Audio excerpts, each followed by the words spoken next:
মুসলমানদের ধর্মীয় উৎসব পশ্চিমবঙ্গে ঈদেরও ছুটি কমিয়ে দিল শুভেন্দুর সরকার। পশ্চিমবঙ্গে পবিত্র ঈদুল আজহা বা কুরবানির ঈদের ছুটি কমিয়ে দুদিন থেকে একদিন করা হয়েছে। নতুন এক বিজ্ঞপ্তিতে একথা জানিয়েছে বিজেপি নেতৃত্বাধীন পশ্চিমবঙ্গ সরকার। প্রশাসনিক সূত্রে জানানো হয়, ঈদের আসল তারিখ অনুযায়ী এই পরিবর্তন আনা হয়েছে। সাধারণত চাঁদ দেখার উপর ভিত্তি করেই ঈদের দিন নির্ধারিত হয়। তাই ক্যালেন্ডারের আগের দিনক্ষণ বদলে নতুন করে বৃহস্পতিবার 28 মে দিনটিকে ছুটির জন্য বেছে নেওয়া হয়েছে।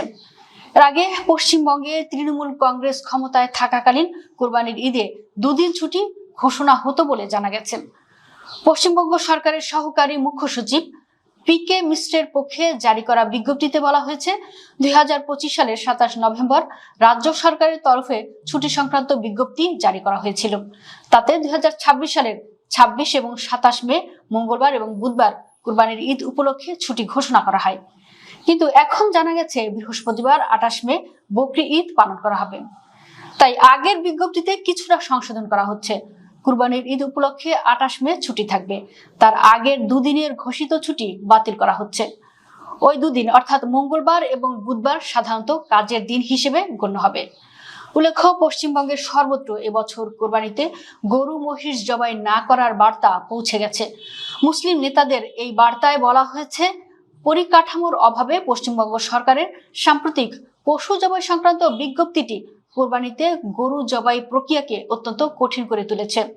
অযথা হয়রানি ও হেনস্থার মুখোমুখি না হয়ে মুসলমানদের গরু কুরবানি পরিহার করার আহ্বান জানানো হয়েছে।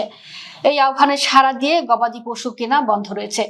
যারা ইতিমধ্যে গরু ও মহিষ কিনেছিলেন, খামারিদের কাছ থেকে তারা অর্থ ফেরত চাইতে শুরু করেছেন।